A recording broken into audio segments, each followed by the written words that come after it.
दोस्तों इस साल की जो होली है वो बेहद ही खास और बेहद ही सुंदर है। दोस्तों ये क्यों बेहद ही खास और बेहद ही सुंदर है, इसके पीछे मैं कारण बता दूं। क्योंकि दोस्तों 24 मार्च को होली का दहन और 25 मार्च को रंग उत्सव मनाएंगे और इस साल बहुत बड़ा चंद्र ग्रहण है। और दोस्तों जब भी चंद्र ग्रहण लगता है तो होली का प्रभाव और भी बढ़ जाता है। जो लोग साधक हैं, जैसे कि तंत्र क्रिया जानते हैं, जो लोग जैसे मंत्र सिद्ध करना चाहते हैं, या फिर जो लोग जैसे कि आध्यात्मिक क्षेत्र से जुड़े हैं, उनके लिए चंद्र ग्रहण बहुत ही ज्यादा इस साल शुभ रहेगा। कैसे शुभ रहेगा वह हम आपको बताएंगे 2024 में। तो होली के दिन दोस्तों चंद्र ग्रहण है और चंद्र ग्रहण के समय अगर कोई भी क्रिया करते हैं और किसी भी उपाय को आप अपनाते हैं, या फिर कोई भी जो क्रिया होती है उसे अगर आप अपने जीवन में पालन करते हैं तो आपको जरूर लाभ मिलेंगे। चाहे धन आकर्षित करने के लिए, चाहे कोई भी दौलत पाने के लिए, ये होली बहुत ही खास होने वाली है। दोस्तों हिंदू पंचांग के अनुसार फाल्गुन पूर्णिमा को होली का दहन और इसके अगले दिन होली मनाई जाती है। इस साल फाल्गुन पूर्णिमा तिथि 24 मार्च को सुबह 9:54 से शुरू होगी। वहीं इस तिथि का समापन अगले दिन यानी 25 मार्च को दोपहर 12:29 पर होगा। होली का दहन कब होगा? 24 मार्च को होली का दहन है। इस दिन होलिका दहन के लिए शुभ मुहूर्त देर रात 11:01 से लेकर 12:02 तक है। ऐसे में होलिका दहन के लिए आपको टोटल 1 घंटा 14 मिनट का समय मिलेगा। कब है होली और रंग कब खेला जाएगा, रंग वाली होली कब खेली जाएगी? देखिए दोस्तों, होलिका दहन के अगले दिन होली मनाई जाती है, इसलिए इस साल 25 मार्च को होली है। इस दिन देश भर में धूमधाम से रंगों वाली होली मनाई जाएगी। लेकिन याद रहे इस दिन चंद्र ग्रहण भी है दोस्तों। होली पर चंद्र ग्रहण का साया हिंदू पंचांग के अनुसार होली का त्योहार हर साल फाल्गुन मास की पूर्णिमा तिथि की रात में आरंभ होता है। इस दौरान होली का दहन किया जाता है और उसके अगले दिन रंगों से होली खेली जाती है। इस साल 24 मार्च को होली का दहन किया जाएगा और 25 मार्च को होली खेली जाएगी। होली के ही दिन यानी 25 मार्च को साल 2024 का पहला चंद्र ग्रहण लग रहा है, जो भारतीय समय अनुसार सुबह 10:23 से शुरू होगा और दोपहर 5:02 पर समाप्त होगा। हालांकि उपछाया होने की वजह से यह ग्रहण भारत में दिखाई नहीं देगा। इसके कारण यहां सूतक काल मान्य नहीं होगा। अब जब सूतक काल मान्य नहीं होगा तो आप लोग दिल खोलकर होली मनाएं। आप कोई भी कार्य कर सकते हैं। भारत में इस चंद्र ग्रहण का कोई भी फर्क नहीं पड़ेगा। होली जमकर मनाएं। प्रभु श्री राम जी नाम लेकर होली खेले, आपके ऊपर कभी ग्रहण नहीं लगेगा। प्रभु श्री राम के नाम से ही ग्रहण शुभ परिणाम देने लगता है, शुभ फल देने लगता है। होली पर आपका बाल बांका भी नहीं होगा। एक बात नोट कर लीजिए, दूर दूर तक इस चंद्र ग्रहण का भारत पर कोई असर नहीं होगा। यह ग्रहण बाहर विदेशों में लग रहा है, वह भी रात के समय, क्योंकि बाहर विदेशों में उस समय रात होगी, इसीलिए भारत में इसका कोई भी असर नहीं है। जब सूतक काल नहीं लग रहा है तो होली जमकर खेले दोस्तों। होलिका की अग्नि में ये 5 चीजें भूलकर भी कभी मत डालना। इससे उल्टा आप पर गरीबी आ सकती है, घर में कंगाली आ सकती है। होली के दिन ऐसी पूजा कभी ना करें दोस्तों। हिंदू परंपरा में होली का त्योहार बुराई पर अच्छाई की जीत का प्रतीक माना गया है। होली का महापर्व खुशियों और रंगों से भी जुड़ा होता है। होली की रात को दैवीय शक्तियों की रात माना जाता है। इस दिन आसुरी शक्तियों का नाश होता है और दैवीय शक्तियों का उद्गम होता है। इससे दरिद्रता का नाश करने का, जीवन में चल रही परेशानियों को मिटाने का, दुख दर्द तकलीफ और सभी कष्टों से छुटकारा पाने का सबसे अच्छा दिन माना जाता है। शास्त्रों में नक्षत्र विद्या में होली की रात को सिद्धि की रात कहा गया है। इस दिन नकारात्मक और सकारात्मक ऊर्जाएं दोनों ही बहुत ज्यादा सक्रिय रहती हैं। इसीलिए लोग सदियों से इस दिन सिद्धियां हासिल करने के उपाय करते आए हैं। होली की रात में जो साधना की जाती है वह बहुत ही कारगर और फलदायी सिद्ध होती है, जो कि 100% सिद्ध हो ही जाती है। इस दिन आप किसी भी देवता की साधना को सिद्ध कर सकते हैं। आज के इस वीडियो में हम आपको बताएंगे होली पर किए जाने वाले कुछ ऐसे प्रभावशाली उपाय जिनसे आप आने वाले नए हिंदू वर्ष में खुशियां ही खुशियां पाओगे। आप अपने दुख दर्द तथा कष्टों को मिटा सकेंगे। लेकिन क्या आप जानते हैं, होली पर यह 5 चीजें कभी नहीं चढ़ानी चाहिए। इससे उल्टा आप बर्बाद हो सकते हैं। जानने के लिए वीडियो को अंत तक जरूर देखें दोस्तों। वीडियो को आगे शुरू करें उससे पहले भगवान भोलेनाथ जी के सच्चे भक्त वीडियो को एक लाइक अवश्य कर दें और कमेंट बॉक्स में हर हर महादेव अवश्य लिख दें, जिससे कि भगवान भोलेनाथ जी का आशीर्वाद आपको सीधे प्राप्त हो सके। दोस्तों, शास्त्रों के अनुसार माना जाता है कि होलिका दहन पर होली की अग्नि में टूटा हुआ गन्ना अर्पित नहीं करना चाहिए, ना ही होली में खराब गन्ना अर्पित करना चाहिए। इससे उल्टा आपको होली मैया का श्राप लग सकता है। टूटा हुआ गन्ना पूजा पाठ में इस्तेमाल नहीं किया जाता है। इससे होली माता जाते जाते आपको श्राप दे सकती है। आपके घर में गरीबी का वास हो सकता है। शास्त्रों में माना जाता है कि जब होली का दहन होता है तब होली की अग्नि में पवित्र चीजों को ही डालना चाहिए। जब आप अग्नि में गन्ना डालें तब गन्ने के ऊपर हरे भरे पत्ते जरूर होने चाहिए, क्योंकि पूजा पाठ में अधूरी चीजें इस्तेमाल नहीं की जाती। अधूरी चीजें इस्तेमाल करने से अधूरा ही फल प्राप्त होगा। इसीलिए गन्ना साबुत होना चाहिए, टूटा हुआ बिल्कुल भी ना हो। हमेशा याद रखें, होलिका दहन से ठीक पहले गन्ना घर में अवश्य लाकर रख लें और गन्नों की संख्या 2 या 5 या फिर 7 होनी चाहिए, यानी विषम संख्या में ही गन्ने हो। दोस्तों, होली की पवित्र अग्नि में पानी वाला नारियल नहीं चढ़ाना चाहिए। इससे आप पाप के भागीदार बन सकते हैं। हमेशा सूखा नारियल होली की अग्नि में अर्पित करना चाहिए।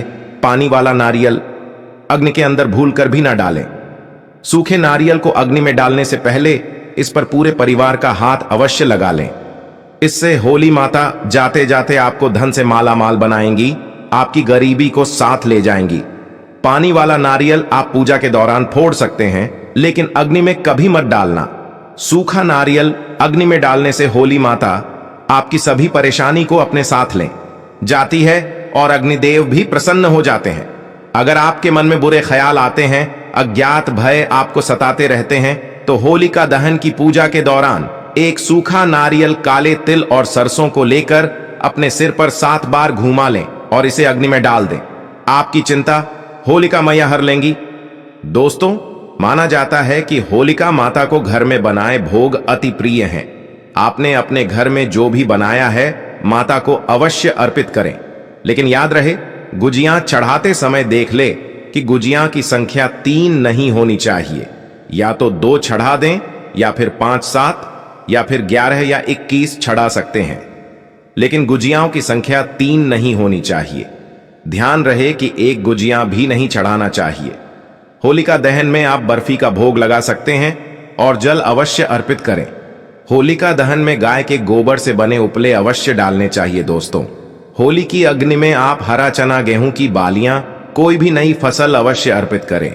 इससे आपके घर में अन्न धन की कभी कमी नहीं होगी। जब आप माता को बालियां अर्पित करें तो देख लें टूटी हुई बलियां ना हो, सूखे हुए पत्ते ना हो। बालियां एकदम हरी भरी होनी चाहिए।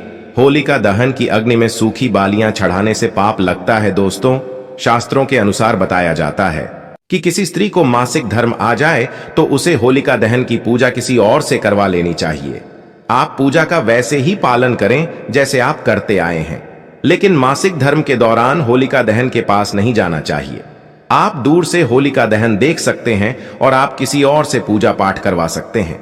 इससे भी आपको फल की प्राप्ति अवश्य होगी। दोस्तों, होलिका की अग्नि में चावल के बने पापड़ और कच्चे चावल अवश्य अर्पित करने चाहिए। होलिका दहन में चावल अर्पित करने से धन की प्राप्ति होती है।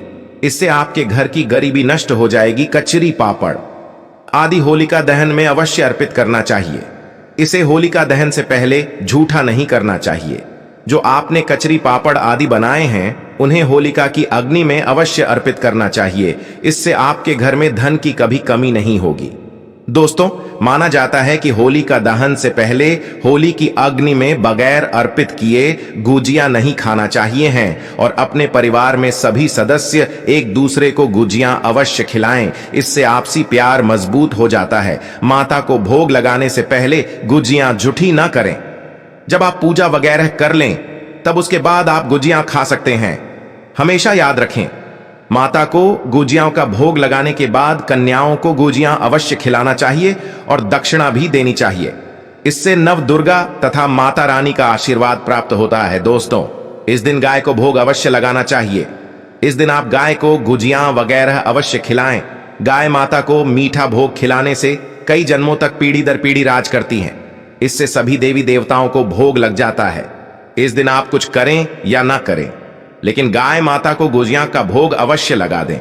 इससे होली मैया का आशीर्वाद सदैव आप पर बना रहेगा। दोस्तों, चाहे कुछ भी हो जाए, होलिका दहन के बाद उसके अगले दिन होली की राख को आप घर में जरूर लेकर आना और पूरे परिवार के मस्तक पर उसे लगाना।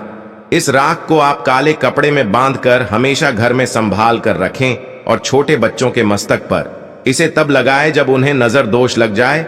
इससे नजर दोष बुरा साया आपके बच्चे के आसपास भी नहीं भटके। होलिका दहन की राख को आप काले कपड़े में बांधकर दुकान के गल्ले में या फिर लॉकर में रख सकते हैं।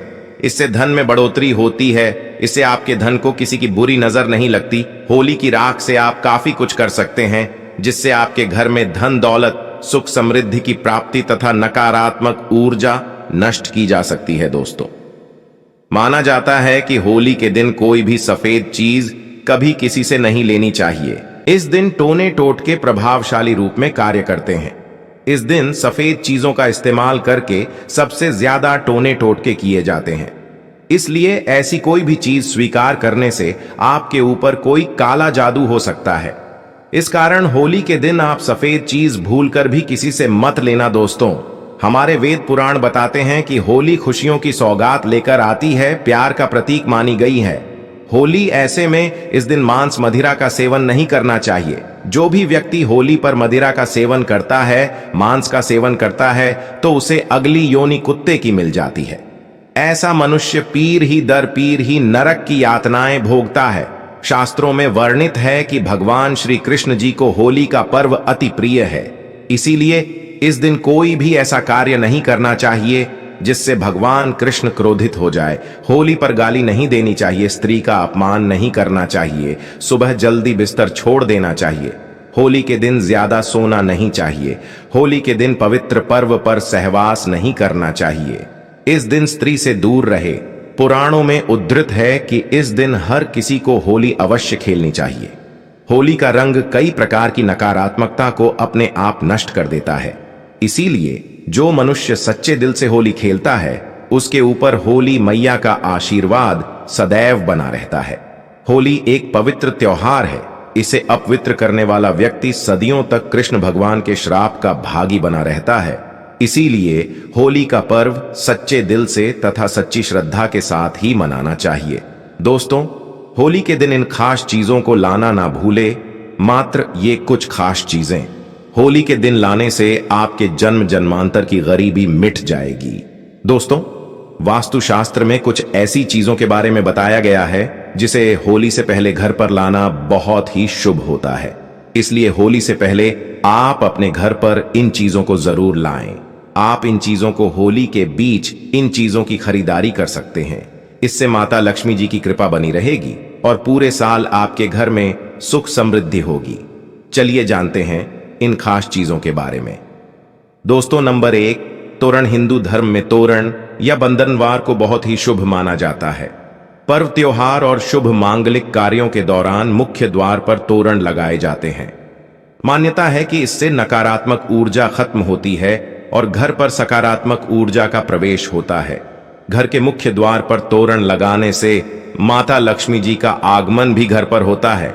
ऐसे में आप होलाष्टक से लेकर होली तक अपने घर के मुख्य द्वार पर तोरण जरूर लगाएं। दोस्तों, नंबर 2, बांस का पौधा। वास्तु शास्त्र में बैम्बू ट्री या बांस के पौधे को सकारात्मक ऊर्जा का सबसे अच्छा स्रोत माना जाता है। होली से पहले ही आप अपने घर पर बैम्बू ट्री जरूर लाएं। इससे सभी नेगेटिविटी दूर हो जाएगी और आपके घर की सुख समृद्धि में वृद्धि होगी। दोस्तों, नंबर 3, चांदी का सिक्का। होली की खरीदारी करने के दौरान एक चांदी का सिक्का भी जरूर खरीदें। चांदी के सिक्के की पूजा कर इसे लाल या पीले रंग के कपड़े में बांधकर तिजोरी में रखें। ऐसा करने से आपकी आर्थिक परेशानी दूर होती